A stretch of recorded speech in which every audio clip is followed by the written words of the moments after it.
ከንፈርሽ ጥቁር ሆኖ መፍትሄ አጥተሻል? ከንፈርሽ ላይ የወጡ ነጭ ነጠብጣቦችስ አስጨንቀውሻል?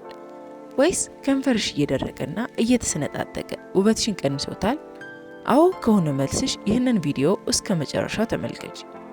ምክንያቱም በዚህ ቪዲዮ ከከንፈር ጋር ተያይዘው የሚከሰቱ ሁሉንም ችግሮች መፍትሄ እነግርሻለሁ። ሰላም፣ ዛሬ በብዙዎቻችሁ ጥያቄ መሰረት ለከንፈር መጥቆር፣ ነጫጭ ነጠብጣብ እንዲሁም ለከንፈር መድረቅ ለእያንዳንዳቸው መንስኤዎቻቸውን እንዲሁም መፈታት የሚችሉትን መፍትሄዎቻቸውን እናያለን። አንደኛ፣ የከንፈር መጥቆር እንደ ጉልበት፣ ክርንና የብብት ስር ሁሉ ከሌሎች አካሎቻችን ተለይተው የሚጠቁረው አንደኛው ከንፈራችን ነው። ይህም በተለያዩ ምክንያቶች ሊከሰት የሚችል ነው። ነገር ግን ከሁሉም በፊት ማወቅ ያለብን ነገር አለ። እሱም ከንፈራችን ለምን ከሌላው የሰውነታችን አካሎች ወይም ከፊታችን ሁሉ ሴንሲቲቭ የሆነና ለጉዳት ተጋላጭና ቅርብ የሆነበትን ምክንያት ነው።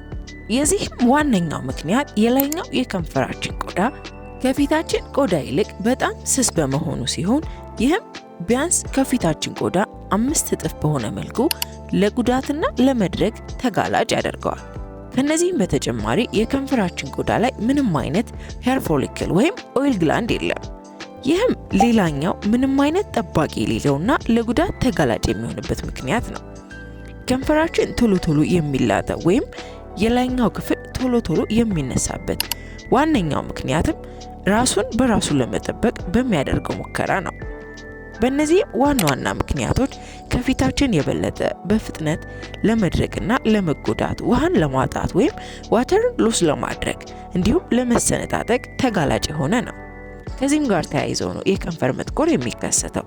ለጉዳት ቅርብ የሆነውን ከንፈራችን ከመንከባከብ ይልቅ ለሲጋራ ተጋላጭ ካደረግነው፣ በምላሳችን የምንልሰው ከሆነ፣ የምንጠቀማቸውን ግብዓቶች በዘላቂነት የሚጎዳ የከንፈር ማስዋቢያዎችን ወይም ሊፕስቲኮችን የምንጠቀም ከሆነ ከንፈራችን መጥቆርና በጊዜ ሂደትም በቀላሉ የማይጠፋ ጥቁረት እንዲከሰትበት ልናደርገው እንችላለን። ከንፈራችን ለጥቁረት ተጋላጭ እናደርገዋለን።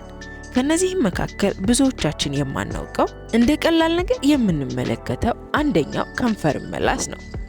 ምራቅ በውስጡ ከንፈርን ሊያስቆጣ፣ እንዲላጥና እንዲደርቅ በጊዜ ሂደት ደግሞ እንዲጠቆር የሚያደርግ ኢንዛይምን ይዟል። እናም የከንፈር መጥቆር ካለባችሁ ይህን ልምዳችሁን ማስቆም ያስፈልጋል። ከተዘረዘሩት ሌሎቹ ምክንያቶች መካከልም ሲጋራ ማጨስ እንዲሁም ከንፈርን መላስና የምትጠቀሟቸውን ፕሮዳክቶች በውስጣቸው ያላቸው ይዘቶችን ከንፈርን የማይጎዱ መሆናቸውን ማረጋገጥ ዋነኞቹ የከንፈር መጥቆርን ልንከላከልባቸው የምንችላቸው መንገዶች ናቸው። እንዲሁም ለፀሐይ ተጋላጭ በሆነን ጊዜ የሚፈጠር ነው። ፊት ላይ እንደሚፈጠር ማዲያት አይነት ማለት ነው። ይህም በዋነኝነት የፀሐይ መከላከያን በውስጣቸው የያዙ የከንፈር ማለስለሻዎችን በመጠቀም ልንከላከለው እንችላለን።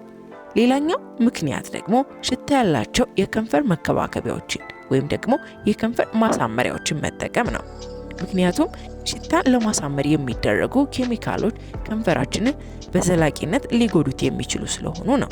በቤታችን ውስጥ ከንፈራችንን ወደ ነበረበት ኖርማል ከለሩ ለመመለስ የሚረዳን የቤት ውስጥ ማስክ እናዘጋጃለን። እሱንም ለማዘጋጀት የኮኮናት ኦይል 1 ማንኪያ፣ እርድ፣ ስኳርና 1 ማንኪያ የሚሆን የሎሚ ጭማቂን በማዋሃድ ከንፈራችን ላይ ለ2 ደቂቃ በቀስታ ማሳጅ ማድረግ ይኖርብናል።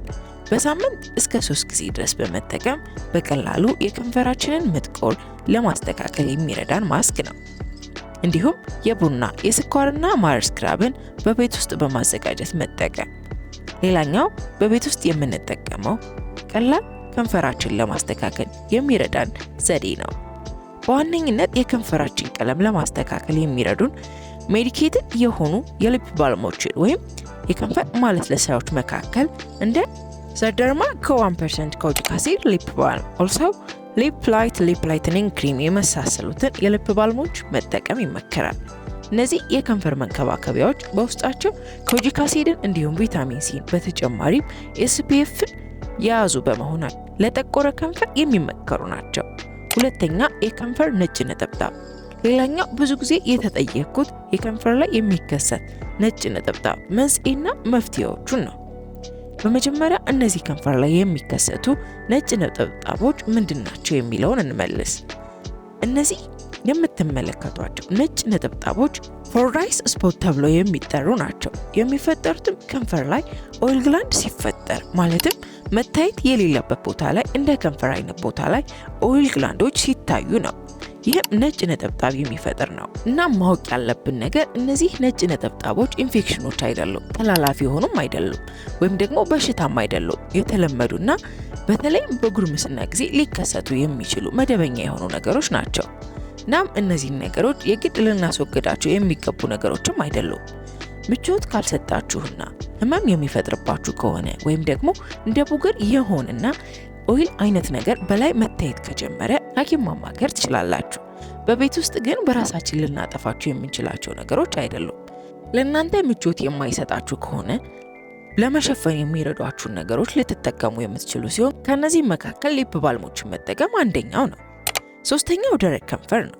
የከንፈር መድረቅን ከዚህ በፊት በተለያዩ ቪዲዮዎች የተወያየንበት ነገር ሲሆን በዋነኝነት ምክንያት የሚሆነው በቂ ውሃን አለመጠጣት ወይም ዲሃይድሬሽን፣ የከንፈር ስክራብን አለመጠቀም፣ ከንፈርን መላስ እንዲሁም የምንጠቀማቸው የሊፕስቲኮችና የከንፈር ማሳመሪያዎች በውስጣቸው የያዙት ከንፈርን የሚጎዳ ኬሚካሎች ዋነኞቹ ምክንያቶች ናቸው።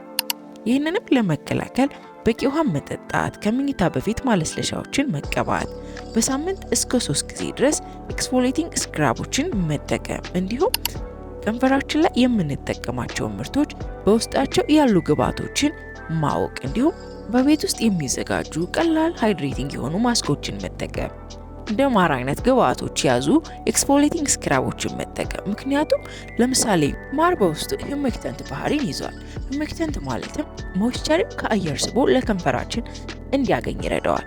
ስለዚህም እንደ ማር አይነት ግብዓቶችን በውስጣቸው የያዙ በቤት ውስጥ ማስኮችንና ስክራቦችን መጠቀም ይመከራል። በዚህ ቻናል ላይ ምርትና አገልግሎታችሁን ማስተዋወቅ የምትፈልጉ ድርጅቶች ወይም ግለሰቦች ምስሉ ላይ በመታዩት ስልክ እንዲሁም ቴሌግራም አድሬሳችን ላይ ልትጽፉልን ልትደውሉልን ትችላላችሁ።